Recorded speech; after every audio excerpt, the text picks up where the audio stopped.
golf lover, join in on fun discussions about golf. From the perspective of two plugged-in Minnesota golf geeks, Brad Cole and David Branstad. This is 10,000 Swings.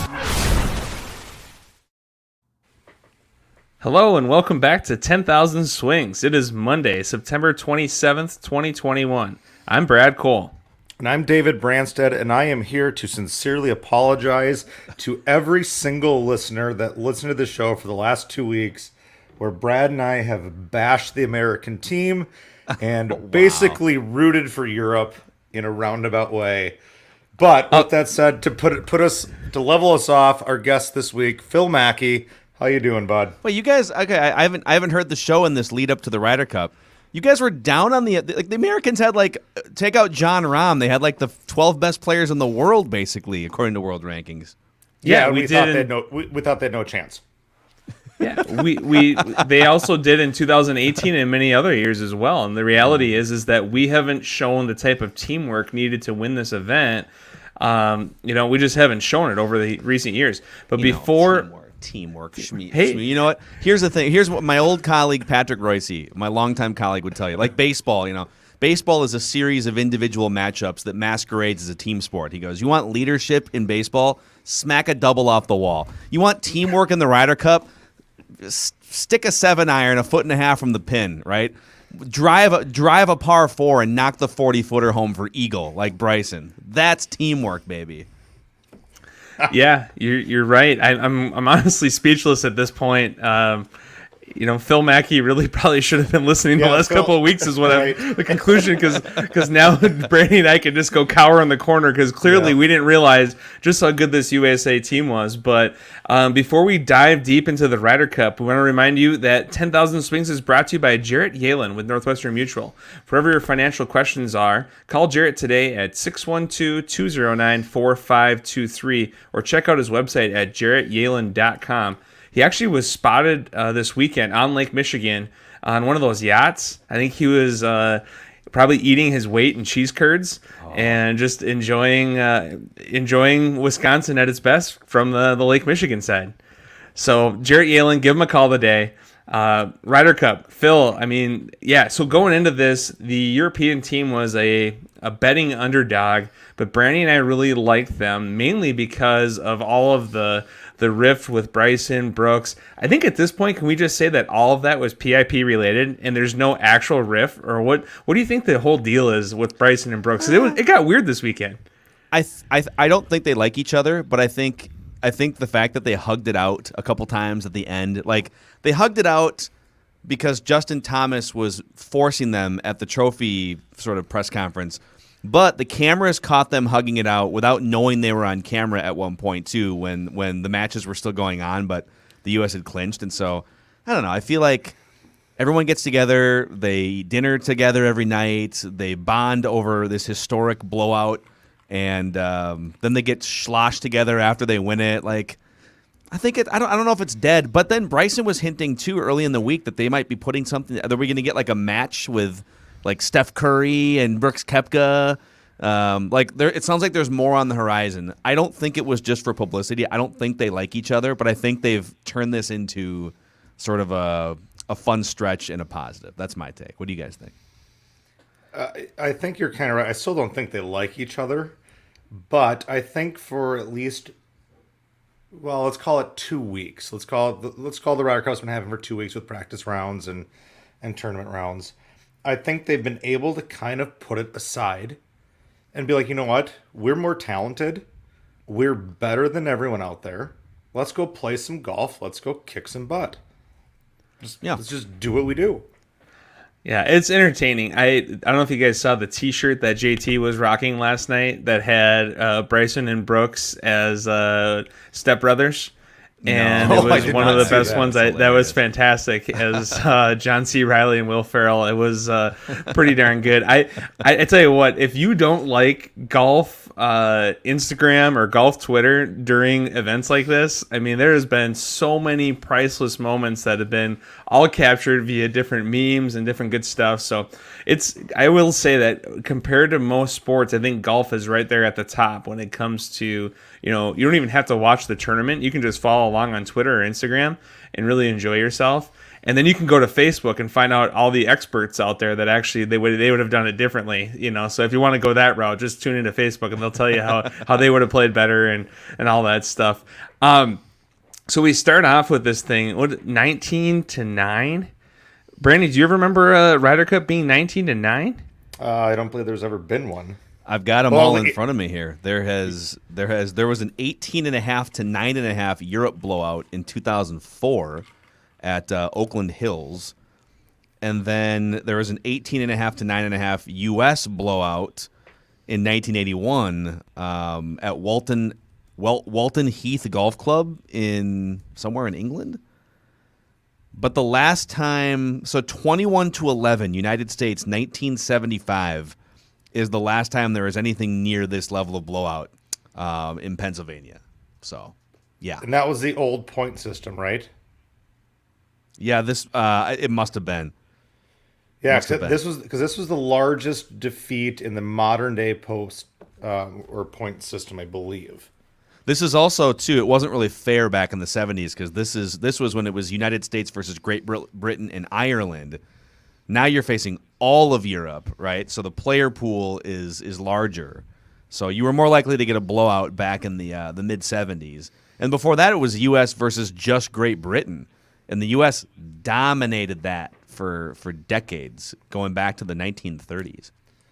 My wife and I actually just got into an argument the other night. Oh, just an argument, a conversation. Just why is the United States playing Europe? That seems unfair. Yeah. Europe has many countries. Well, but the United States has. This is a dumb question. Larger population, Europe or the United States? I think it's pretty close. Let's see here. It'd probably be similar. I think, isn't it? Yeah. And you look at President's Cup. How many countries? It's double the size. Europe has 740 million people. Okay. So it is unfair. It really. This was a wildly successful upset moment here. Yeah, I mean, come on, for God's sake, they're plucking from twice the player pool. Yeah, but to be fair, come on, Jen, let's go. Come on. But to be fair, there is a PGA Tour and there is a European PGA Tour. So you're essentially going right. You know what I mean? Like we have one main tour to kind of pull from, and they have one main tour to kind of pull from. So, but Brad, do you know how hard that is to explain to someone that doesn't really play or follow golf? Well, yeah, no, I mean, she is right. They had way more to pick from, and now that we won, she probably would have, it's a good thing we didn't have her on the show before this, because she probably would have even got us more slanted towards European. I mean, I was wearing royal blue and yellow every day this weekend, and everybody shunned me. I don't know. It was... So what do you think it was, Brandy, the biggest difference maker in this? Because I'm personally going to go with Steve Stricker. I think it really was Stricker and just his groundwork that he laid from the beginning, his crew of vice captains, the process they went through for picking players. It just seemed like he just got it right. And I know Scotty Scheffler, he didn't necessarily have the most amazing Ryder Cup, but that performance against Jon Rahm alone makes Scotty Scheffler a hero, right? He destroyed the guy that couldn't be touched. I mean, you have to give kudos to everybody on the team for this, but if I have to narrow this down, it's Stricker. Stricker made this team make this feel like, you know what? You guys are the best players in the world. Go do your thing. Just go be yourselves. Go play golf. I mean, if you look at Saturday night, he did nothing. He did absolutely nothing Saturday night. He gave a small speech and said, you guys go prepare how you need to prepare for Sunday, and look at what happened. Now, here's where I do question this a little bit. I know Tiger was involved with this, but there was an absence of Tiger. Was there a little bit of, okay, these young players, and they've half of them have played in junior Ryder Cups before, so they're not immune to team situations. But was there a little part of this is okay, this is the new generation of a Ryder Cup? This is a new generation of, okay, we know what we're going to do. We're going to come play. Because to me, this felt like a complete flip. All of a sudden, okay, Euro team, love you guys, but you did not play well. You did not look like the team you've been in the past. And all of a sudden, America kind of looked like the team that we've envied from Europe. in the past. So was this just a flip? Is this a new tide for us? I don't know. But Phil, all out to Stricker. Good for him.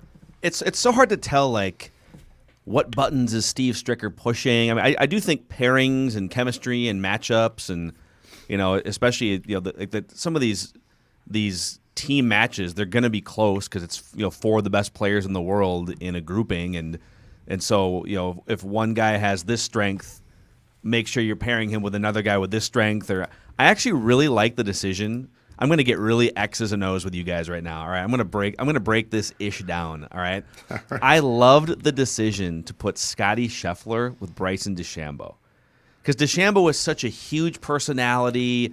He's the type of guy that's going to ask if they can pick up a putt, get rejected, make the putt, and then lay his putter down and cause a bunch of friction with the other team. Right, like.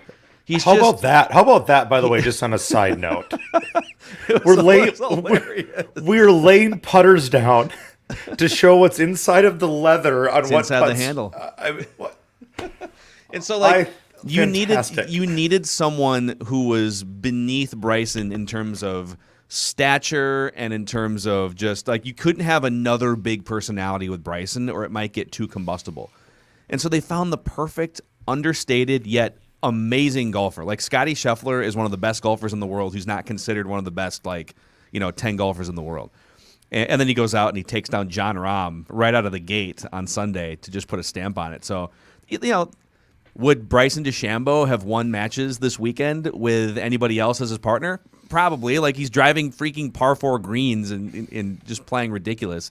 But, like, that type of decision was really thoughtful and smart, I thought, to put Scotty Scheffler with Bryson DeChambeau. You know what I also liked was he kind of kept his pairings consistent. You know what? If you guys are going to go out and smash it, well, let's just play together again. No, it's a great point. Too much. Phil, when you talk about Scotty Scheffler, so in reference to the last time we had you on the show, Scotty Scheffler, commercial, you think he's first class? You think he's a NetJet guy? Is he riding with someone else on a NetJet? What do you think he flew up with Bryson from Texas? What do you think? How do you think Scotty Scheffler gets around? Well, I don't think so. Correct me if I'm wrong. Has he won a PGA Tour event yet? I believe the answer is no. Yeah, I'm pretty sure he still has not. Yeah, because I think until you get that, like, top of the mountain, like, you got to win that $1 million prize pool a couple times to really start thinking about flying your own private jet, right? So he's definitely latching on to some of his fellow teammates when he flies. This is also the Ryder Cup. I'm pretty sure they were all well taken care of with their transportation. Yeah, Scotty Scheffler has 2 wins on the Corn Ferry and none on the regular tour. I mean, but he did win the PGA Tour Rookie of the Year in 2020. I mean, he's made a few mil. He's doing fine. It's not like he's hurting, but it's a great conversation. Like, how do you think that guy gets around? Did Bryson and Scotty Scheffler take like a Winnebago up from Texas? Like, how, it's interesting to see how they all roll in. I mean, with Patrick Cantlay winning, what was it, $22 million this year? Or 27, I think it was, after the whole FedEx deal, all that. Like, I'm assuming him and Schauffele probably came in on something fancy from California. Maybe not, right? One of the announcers, I can't remember if it was Faraday or whoever it was, somebody asked the question. It was one of the key moments on, like, Saturday or something, and Cantley standing over a huge putt, and someone asked, do you think he's more nervous for this putt or the putt that was worth $15 million like 3 weeks ago? And the right answer is probably the Ryder Cup putt, right? Because at least if you miss the $15 million putt, it definitely sucks, and you just missed out on $15 million. But it's your own cross to bear. If you miss a putt, now you feel like you're letting your team, you feel like you're letting your country down. Really, the live audience, everybody. But serious question. It goes back to the Rory comment, though. Like, Rory doesn't give an S about, and we all know that's not exactly true, but he doesn't give an S about what he does individually. But all of a sudden, like, hey, team event, I let my team down. And that whole speech he gave, that whole interview was about, I let my team down. I should have scored more points. I think that's way more nerve-wracking. I mean, I've never played anything that big, but I'll tell you what, if I've got a putt in a team event, I can handle it if it's individual and I screw it up. I mean, I'm not going to be happy, but so I'd love to be angry. I'd love to take a stroll down memory lane. It was freshman year, high school sections, and my team was not very good, and I was our sixth man. And in high school, you have 6 guys, count top 4, and I knew I needed to shoot about 79 or 78 at Bunker Hills to make it through. And I went out on the first 9, shot 43, and gave up. Literally gave up and shot 87. Worst round of the whole year. Trunk slammer, the whole deal, right? Oof. Come in. Our senior captain out of nowhere, Johnny Grandella, goes out and shoots 72. We tie Mounds View to go to state, and they go down to the 5th score. And one of our other guys, our third guy, shot like 94 that day. So they had to take my 5th score at 87. And a kid named Ken McIntosh Jr. from Mounds View puts up an 86, which is about his average score. Like, that was his regular score, when mine was a lot higher than normal. And we lost by 1. And I have never been more embarrassed and more mentally tortured by an 87 versus an 86 in the team game. And then the next 3 years, I missed it as an individual by 1 each year because it was totally in my head at that point. But, you know, shooting 77 or 78 and losing a playoff or missing out was nothing compared to the 87, 86 and the whole team losing thing. So I totally get it. The question, my follow-up question is, do you get paid at all anyway for winning the Ryder Cup? Or what does that look like financially? Because obviously we're always talking about money on the PGA Tour, and we're saying this is the biggest event of every 2 years. Has anyone ever talked about like an actual, is it all under the table PGA money? Like, how does that work? Like, how do you get paid for winning the Ryder Cup? Or is it endorsements? Or is it just the cool part of being the winner and we already have millions from the rest of the year? So that's a great question. Because they don't make up, there's no public purse, right? They must get money from some Brad, entity. first of all, big air hug for you, buddy. Sorry about all that. I'm tarnished. I'm that's probably why I waggle so much. You're reminiscing over that over every single waggle. Pull the trigger. But I never think about it, guys. You know. You've actually, before the financial thing, real quick, you've actually hit on one of my favorite topics in golf, and the Ryder Cup brings this to light for everyday golfers. Like, yeah, it's fun to go out and play your own round. Like, you play in a foursome with your buddies, and everyone keeps score, and that's fine, whatever. But there's really no end game there. Like, maybe you're trying to get your high score of the summer, or you're trying to beat your previous career high or something. You're trying to shoot in the 70s for the first time, and that's all fine and dandy. But to me, golf is at its most fun when you're playing it in a team format. Like, if you've got 4 guys out and you can play a 2-on-2 scramble or 4-ball or whatever it may be, I'll never forget like the most pressure I've ever felt on a golf course was like, I think we played it was like a Minnesota Twins or some like the Minnesota Vikings team sort of golf event where they bring out like former players. I can't remember which team it was. And I was by far the worst golfer in our group of 4. But so it's our group of 4 playing a scramble. Like, this is just I'm sure you guys have played in a million events like this, and you're trying to post as a team the lowest possible score to win some like janky trophy, right? So we play 18 holes, and I am the worst golfer in this group. And at no point did they take any of my shots until like the very last hole. And I happened to be the one that like sank a 15-foot putt or something to give us a birdie that like had us win by 1 stroke. And it's like, it's the happiest I've ever felt in my life. They didn't take one of my shots for 4 hours, but the one shot they took was like the one that won the janky Pabst Blue Ribbon trophy or something like that. Team golf brings out joy and puts pressure on people that would never otherwise feel it in golf. Wait, Phil, did I just hear that you played in a 4-person scramble in 4 hours? Because you're probably right. That's a miracle. It's probably more like 6.5, but yeah. This whole story smells like a lie. None of it's true. Phil's team shot 3 over. Yeah. Phil was never used. Didn't even get a putt to the hole. Let's just call it what it is, Mackey.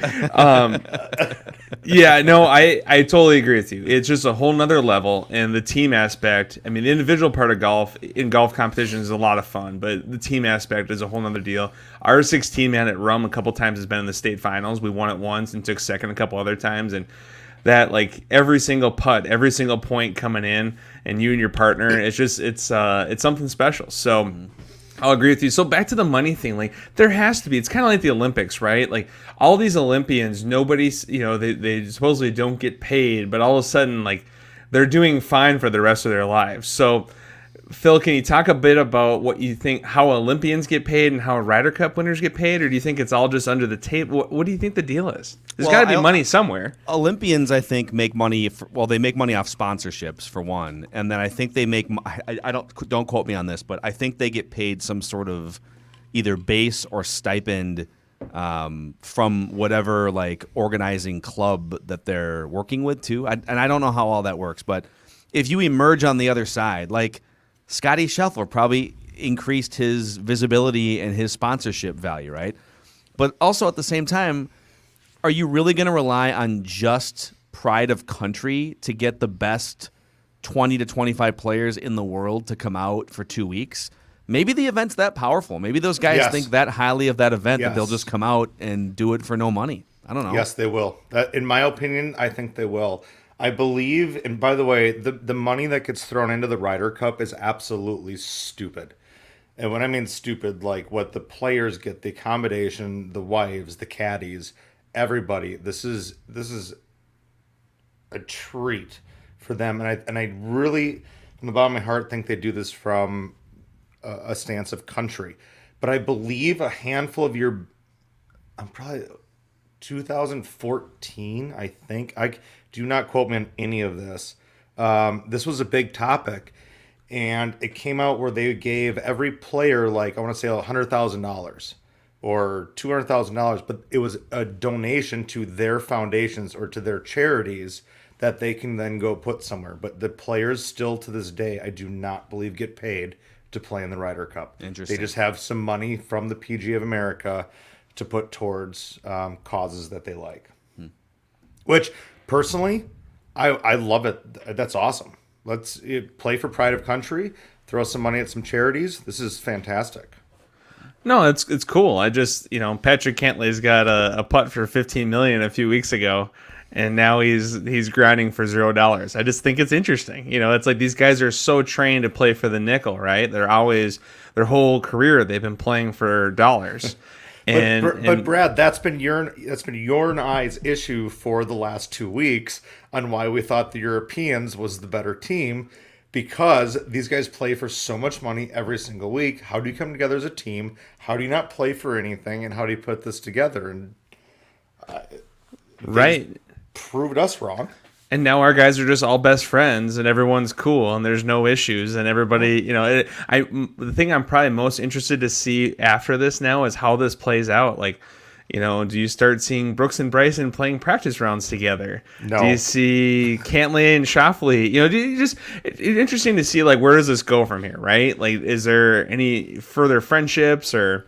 I want to see Justin Thomas take the same level of energy that he exudes after a clutch putt on Saturday at the Ryder Cup, at the Masters, at Augusta. I want to see him go to the ear after he sinks a putt on Amen Corner somewhere. I can't bleep and hear you.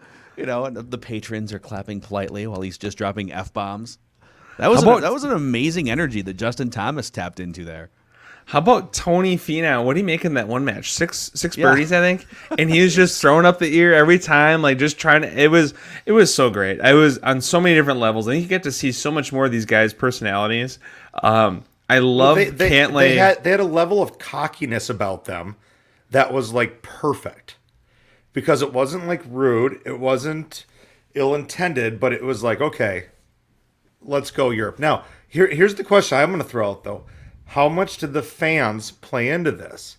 Because this was a predominantly American-based fans because of the lack of travel that Europe can have to the USA. How big of a deal was that for this? Yeah, it does bother me. First of all, the fans made a huge difference. I do think it matters, like the energy, just everything. And then, of course, there's probably always a thought in the back of your head whenever you're about to hit your tee shot, if you're on Team Europe, that some idiot from Fond du Lac is going to yell, "Get in the hole!" As your club is approaching the ball. Mashed potato. Yeah, right. It's got to be annoying. Like every time you're lining up for a key shot and it's temporarily silent, like someone's going to yell or do something, and that is a little cringe at these events It didn't happen a ton, but there were definitely some moments of tension between the drunk Wisconsin fans and the Europeans. I remember there's one point, I think it was on Sunday, Morikawa, like he had to kind of do the little hush hush to the fans, like, hey, calm down here, guys. Like, this is not over. I mean, it's over, but like it was over. Let's be polite, yeah. It's over, but like, let's just make sure it's over. How about on Sunday, speaking of interactions with the fans, Bryson goes on one of the par fours. One of the par fours. Can we just casually say that? Hey, one of the par fours I'm gonna drive today. Yeah. My apartment smells of rich mahogany and many leather-bound books.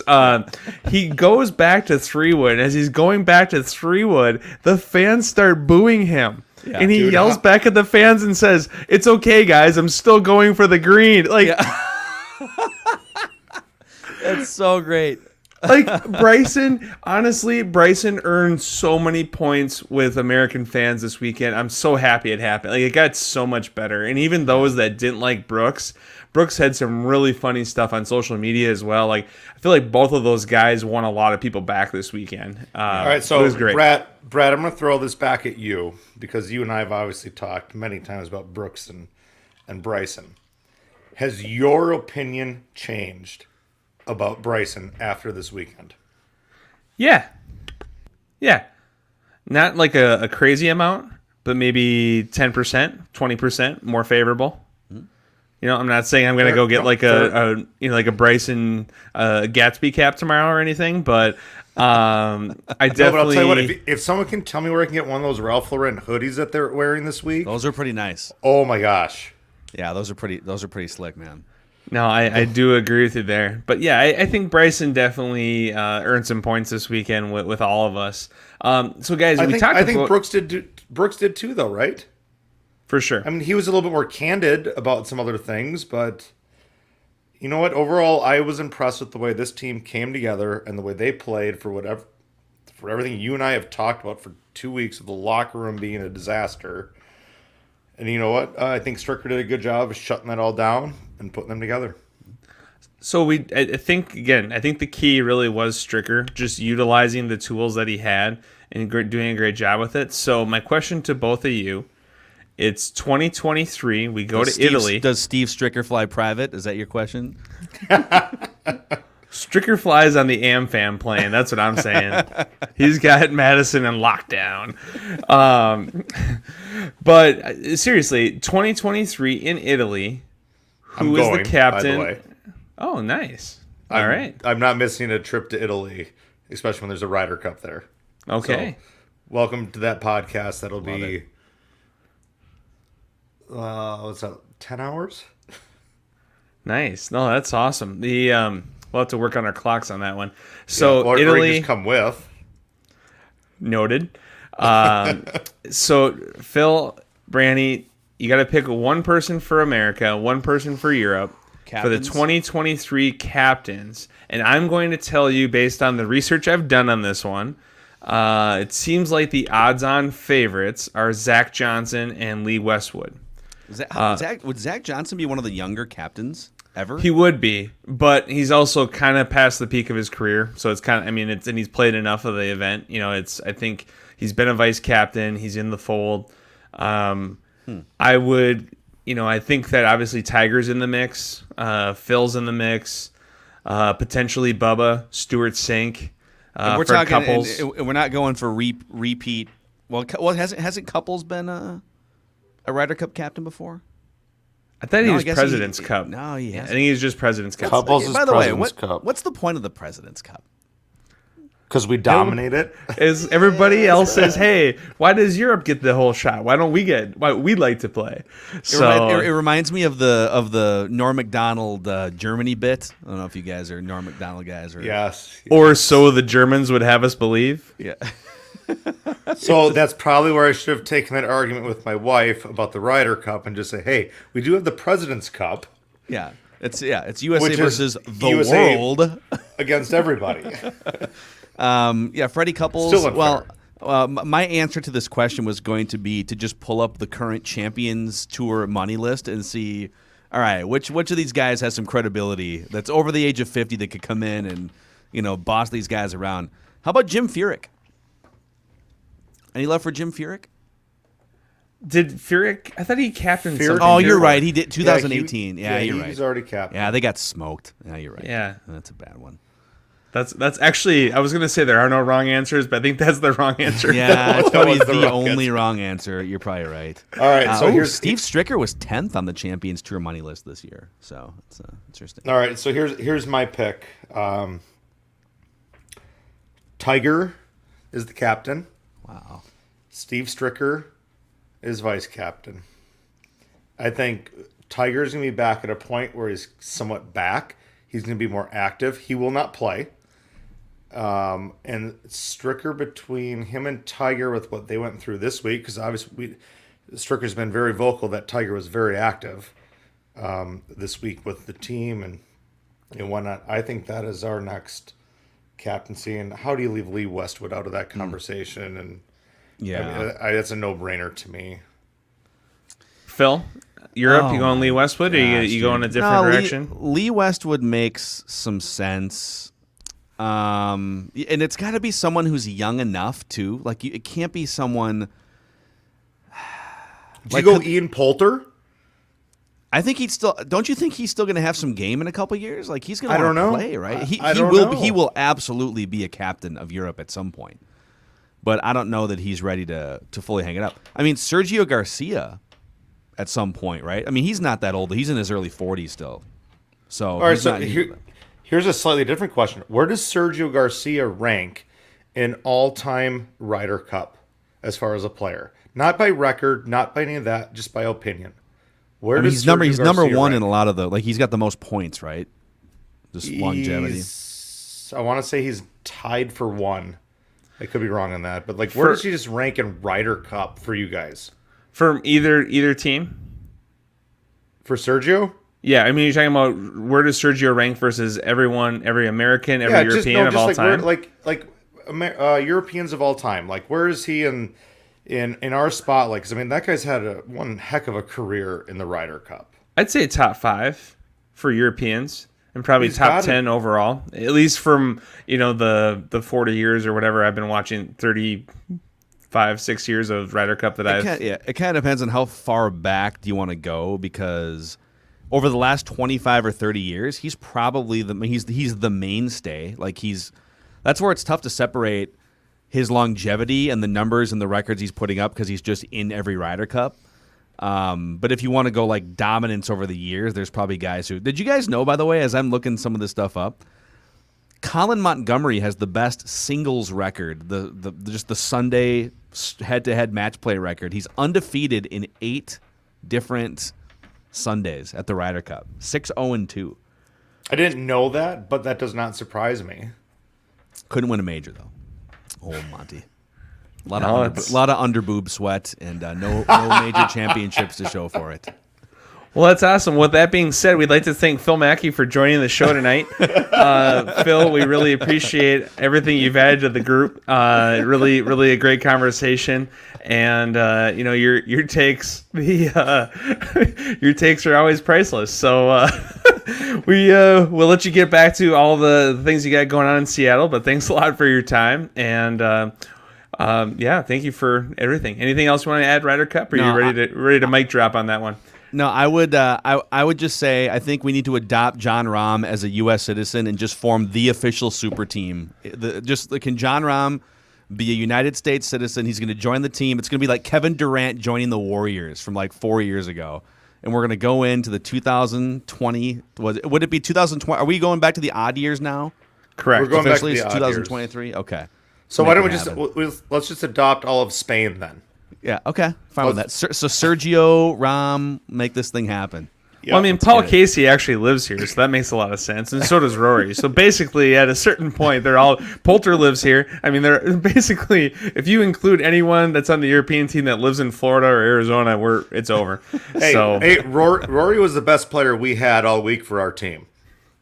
It's true. Until until it came back to it. The best tweet I saw all week, and there were a lot of great ones, but the one that, if you're surprised that Rory went 0-2 the first, or didn't win a match the first 2 days, and then all of a sudden on Sunday shows up out of nowhere, plays out of his mind, and gets 1 point, then you haven't been paying attention to Rory McIlroy in the majors the last 5 years. Yeah, exactly. Oh, he shot a 64 on Sunday to get back under par after an 83 on Saturday. It's crazy. Another T9, but we never showed a single shot because he started at 8 a.m. because he shot 75 on Saturday. Oh, man. All right, good hanging. Awesome stuff, you guys. And, we'll preview the President's Cup next week. Awesome. Thanks, Phil. So, we talked a bit about some of the shots Bryson hit. And I'm telling you, those bombs were, Bryson was doing things with the golf ball off the tee that I've never seen. And at a certain point, I'm pretty sure, I don't know how many fans, but I did hear some kabooms, some bombs, some different things being yelled by the fans. And when I hear the word kaboom, I immediately think of the next commercial I'm going to hear, which is from Parsons Extreme Golf and Bob Parsons saying, "Kaboom, baby." So I want to let you know that 10,000 Swings is also brought to you by PXG, Parsons Extreme Golf. We had the new store in Southdale is fantastic. Go check it out today. You can get fit for putters, wedges, irons, drivers, fairways, hybrids, you name it. All sorts of good stuff coming out of there, but they help you hit bombs. And obviously that's not the brand that Bryson's using, but Bryson is hitting bombs. And it made me think of PXG. So thank you, PXG, for the sponsorship. We really appreciate it. And you guys are doing great things out of that store. Brandy, let's talk more about Bryson's distance off the tee. Have you ever seen anything like this? Dude, that was ridiculous. That's all I can say is that was ridiculous. The moment we've already talked about, but like when he put driver back in the bag and took out 3 wood and gets booed, he's like, "Don't worry, I'm still going for it." And I'm like, holy crap, like really? And then he hits it pin high. Here's my bigger question, because the Americans were criticized in 2016 in Hazeltine for this. I think it was Ian Poulter that said it. I could be wrong. That said, we set the course up like a pro-am. Did we just do the same thing as a winning formula? Because I think we did. Yeah, I am still eating my words that I thought the Europeans were a better team. The Americans obviously stood out. They played better and they deserved to win. But did we set this up for birdies? Did we set this up to be easy? Yeah. 100%. So we did the same thing in 16. It's called being a good captain, and that's why I say the winner of the tournament, there's 12 guys on this roster we could talk about all day long. It's Steve Stricker. Steve Stricker did everything right. He killed it. And he had the rough so short. Dylan Dethier from golf.com was doing some stuff earlier in the week where he was showing the treacherous rough and how the ball, is literally like half an inch. It was hilarious. But we hit bombs. There's a reason why Bryson can't play foursomes, right? Like they wouldn't play him in foursomes. Why? Because he doesn't get it in play. You only get one swing. Four ball, He's great. Individual, fine. But he had the first hole, his first swing of the tournament, he hit it 330 yards into a woman's shin. My goodness. Our buddy Ryan Stendhal was on the scene right there. Ryan was right behind her. Ryan was right there? He sent me a video. He got the glove, the lady got the glove, and he was texting me. So it was awesome. Got smoked. That was Bryson's introduction to the Ryder Cup. It was so great for the fans, and I'm telling you, I think that you and I totally screwed this up because we didn't give enough credit to the no European fans, and we just overlooked that. And let's just call it what it was. It was a home game. And everything was set up to favor us, and our guys had a blast, right? They did it well. No, I'm gonna take that a step farther. Actually, yes, you and I screwed this up on every single platform you want to come up with. I think it was more than that. Yes, this was a home game for us. It was tee it up, swing, let's go. But on paper, We were substantially the better team. We're the best Ryder Cup team I believe America has ever put out there. And for once, they went out and they played their games, and Stricker created an environment that allowed them to play as a team, but played as themselves. Golf is not a team sport. I don't care how many ways you want to shake this. It's not a team sport. It's you hit the ball as an individual, and that's it. Yes, maybe you have a partner sometimes, yes, but your partner's also then responsible for his individual shot. This is the better team on paper. I didn't acknowledge that individualism could beat the team. And they did it. And they put a team together. And Stricker was the absolute perfect captain to, I think it helps that he's also a hometown hero. Although, did you actually see he called himself a Bears fan in the opening ceremony? It's like, whoa. Yikes. That's dicey for any of you that know about the Bears-Packers rivalry. He must have learned that when he was at Illinois. That's yikes. That's those are fighting words in that part of the country, but good for him. No, I don't know. I look at it, and like I said, I think Stricker really won the week. Now, my question to you, Brandy, is who is the MVP for Europe? And I think it has to be hands down Jon Rahm, right? Rahm was just played so much better than everyone else. If you look at the scores, look at everything. Victor played pretty well, Sergio decent, but it has to be Rahm, right? Like Rahm is the European MVP. He's hands down to me the European most valuable player. There's no chance. Not good enough to be the PGA Tour Player of the Year, but good enough to be the European MVP. That's a different conversation. Sorry, I'm never going to let it die. No, you're not. And then for Team USA, I think there's a couple guys right there, but I'm personally... The reason why I'm not going to choose Morikawa is simply because he doesn't have a history at this. And he just came out of the gate and played extremely well, and that was cool. But I think because of DJ's history, not only in some of his struggles in major moments and in the Ryder Cup at times, but his struggle is just to show a personality or to fight for his team.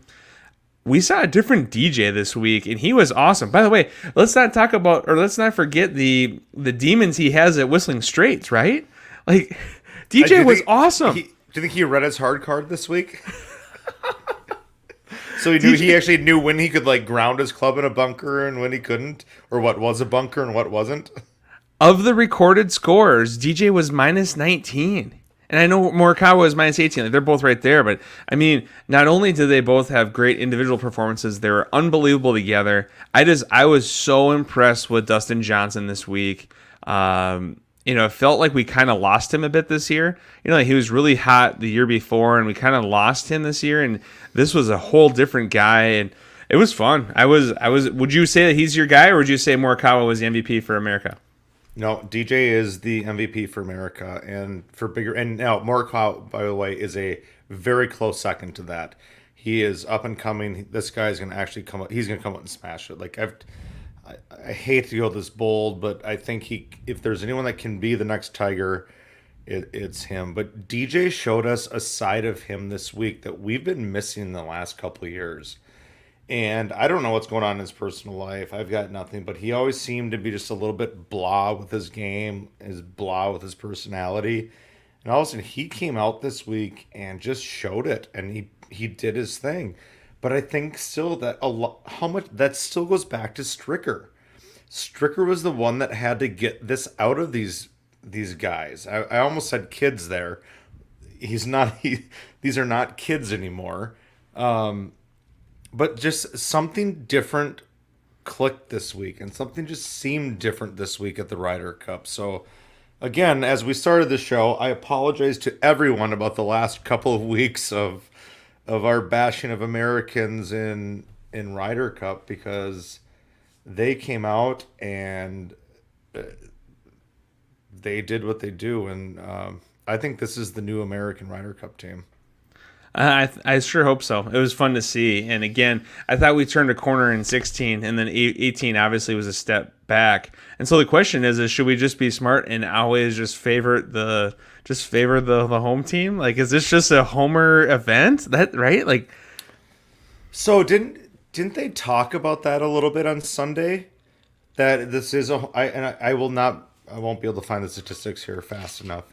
But I think they talked about that, like, is this just going to become a home team event?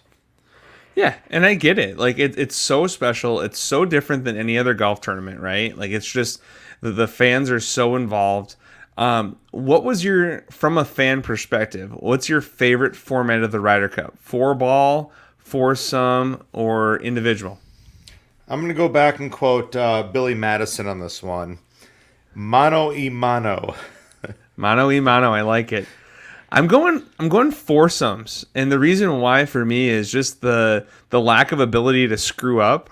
Like whatever you do, your partner is stuck with, and I kind of love that. Like it's not the Chapman version, it's not any other of the alternates. Like this is straight up. I mean, they play so fast, right? It goes very quickly, Right. And to me, it's the true meaning of how good are you as a team.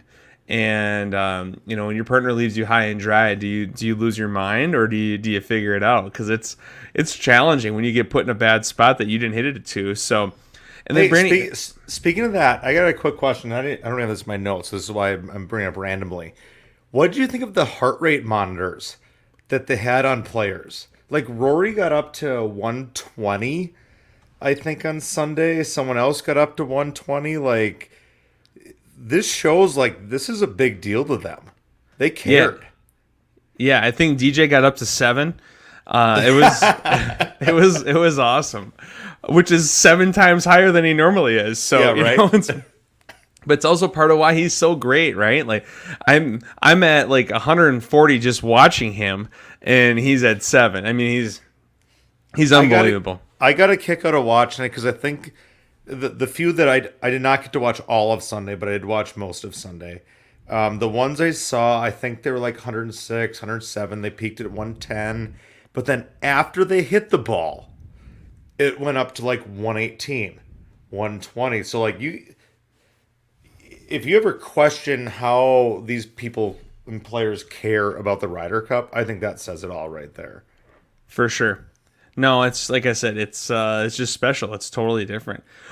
So through this week, when you look at the different 2-man partnerships that were developed for the USA, who was your favorite 2-person partnership? And again, it doesn't have to be that you thought it was the best, just you really were intrigued. I'm gonna go with Bryson and Scotty, basically because Scotty's like that quiet bulldog, right? And Bryson is just such a huge personality. There's so much going on. Like, it's not quite full Tiger effect, but like there's just a whole different golf tournament that's being played by Bryson. And Scotty is just cool as a cucumber, and he's just going along with it. I really enjoyed that one. I also really liked the Cantley Schauffele. But I mean, I love the Cantley Schauffele one. That to me is probably the most brilliant pairing of the week, because it's kind of silent in a weird way because they're both all-stars.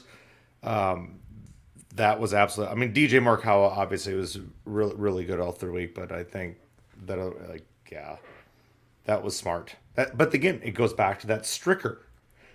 Stricker was smart with his pairings, and he didn't change things up a ton. And I don't know, maybe Stricker should be the next Ryder Cup captain. well, so my question is this: like, can't this kind of be a make it take it thing? Like, hey, you keep the ball until you turn it over. Like you keep making 3-pointers on the defense. Like, why are we gonna make you give it up? Like, We fire coaches over a lot less in other sports. right? Like, I could totally see where you just let Stricker run it back and see what happens.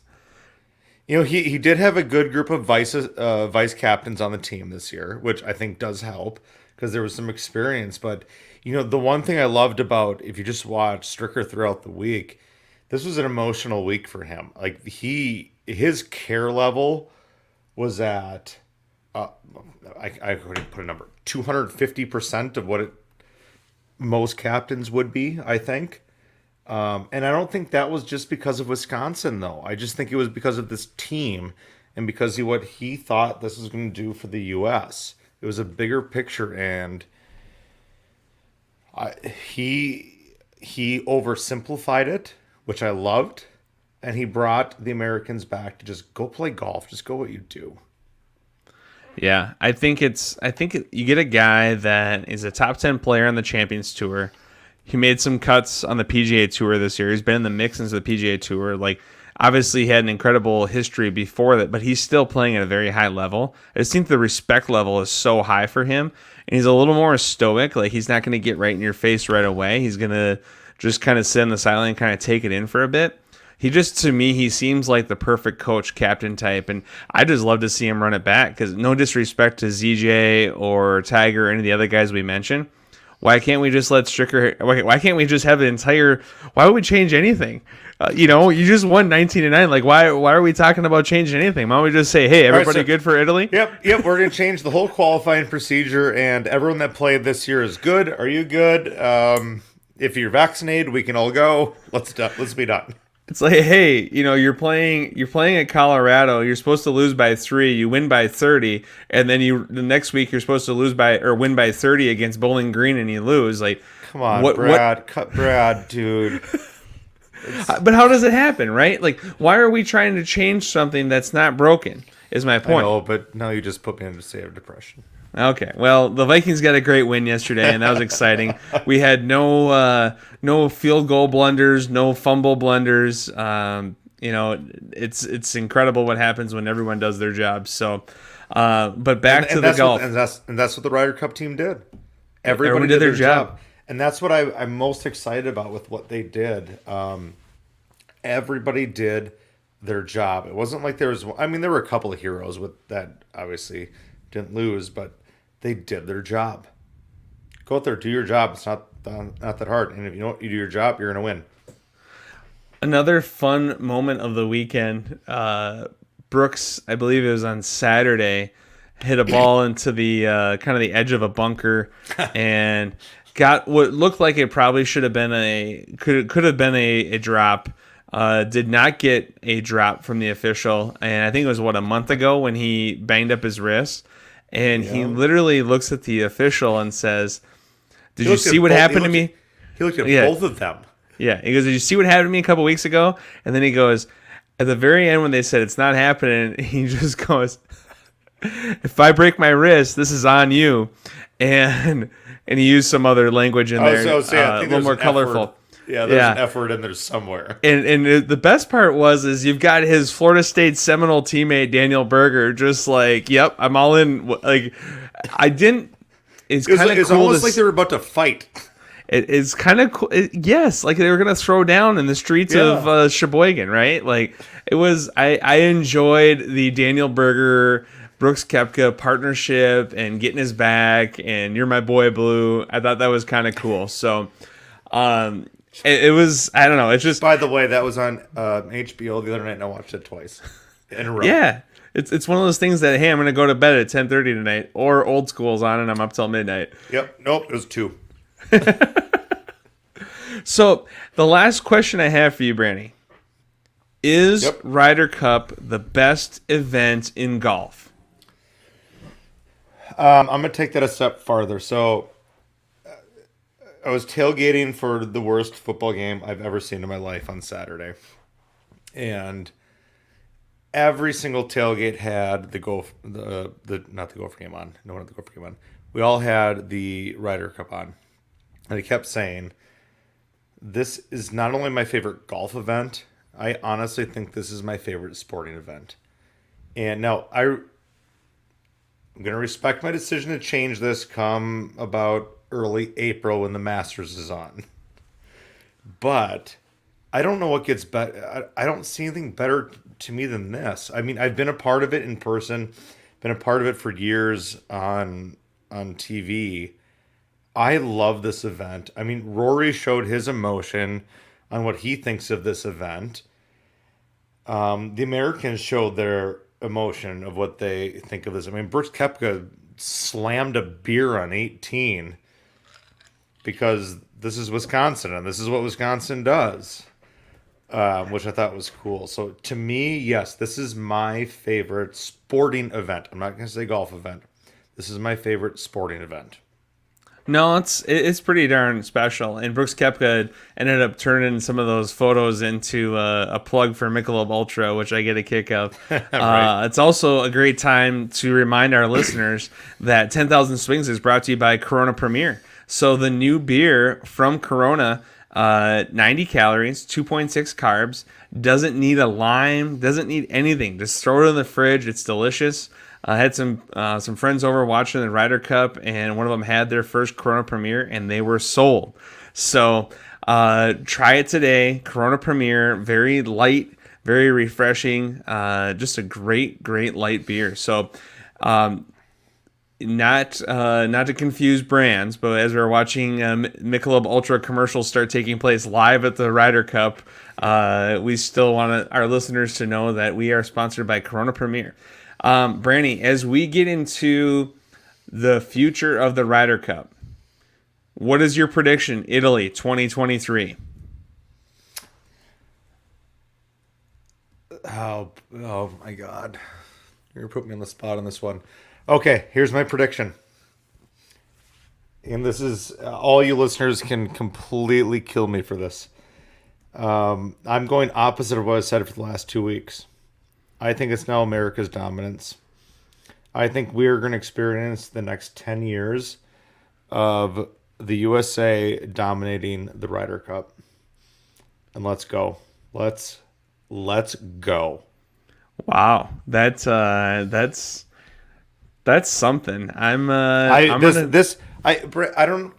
Brad, it flipped my script. I mean, you and I have been so negative against the Americans for the last 2 weeks. But this kind of flipped my script because you took a bunch of, not all young, you took a group of, was Finau the oldest, I think? I think Finau was the oldest that played. Then you took a group of younger guys, and they all went together as a team, and they showed their talent. That's basically what Europe did for the last how many years, and now we have that. So I'm going America. I'm going USA. Let's go. Let's roll interesting. the boat. Yeah, I think DJ might be a hair older than Tony, but yeah, they're all in their 30s, right? They don't have anyone in the 40s. Whereas Europe had multiple 40-year-old veterans, and I'm going Homer on this. I'm going home team's going to win every few years. I think that they're going to trick it up. I think Europe is going to be embarrassed by this, and they're going to sneak it out in Italy. It's going to be like 15 points. It's going to be very, very tight, but that's what I think is going to happen in Italy. Remember, total different golf course. That just like in Paris, they play a total different type of golf course. It's not Whistling Straits. I mean, this course could not have been set up more for America. Wide fairways, short rough, hit it as far as you can, and that's not necessarily the type of golf that's played in Italy, if I'm correct. So that's my guess. Is this in Rome? I don't know, and I don't know anything about Italy golf. I'm just assuming that if it's in Europe, it's a tighter course than it is in Sheboygan. So that's just my 2 cents. But we'll see what happens. It's gonna be entertaining to see everything unfold. So before we go off the air, we do want to continue our tradition of talking about local businesses we supported. So in order to watch the Ryder Cup, you're gonna wash it down with a nice Corona Premier, but you also have to have some sort of a delicious treat. So we had Serum's chicken wings. So Serum's in Anoka. I've talked about it a few times. In my opinion, the best chicken wings around. Boneless or bone-in, go either way. Got the Colorado Copper, which is kind of like I don't know if you call it like a gold or orange-type flavor. Just Colorado Copper, I guess is the best way to describe it. Ranch and blue cheese to mix it up on the side. And celery. And I don't know why celery is so good with wings and ranch and blue cheese. I'm normally not a huge celery guy. I don't think Brandy, as I say, I don't know that Brandy ever eats veggies, but celery, for whatever reason, is really good with ranch, blue cheese, and some chicken wings. So, serums and Anoka. Brandy, how about you? I don't know how anyone eats celery. Okay. Gross. But whatever. To each your own.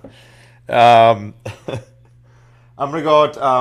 I have advertised this company before, but Map Transportation bailed me out in a bind today. Map Transportation. They also have on-demand delivery. So if you need something delivered quickly, like day of, next day, locally, they're your people. Josh Graves, CEO owner, is a good friend of mine. Give them a call. Look up their website. Call their office. But Map Transportation, that's my local business of the week. Awesome. Well, we'd like to thank all of our listeners for tuning in and our wonderful guest, Phil Mackey. And we'd also like to thank all our sponsors, Jarrett Yalen with Northwestern Mutual, PXG, the Meadows at Mystic Lake, and Corona Premier. You can connect with us, as always, via email at 10kswings@scorenorth.com. Please subscribe to our show wherever you get your podcasts, Apple, Spotify, Score North, and give us a 5-star rating. For episode 32, we will have Jarrett Yalen back on to wrap up the Sanderson Farms Championship, featuring defending champion Sergio Garcia.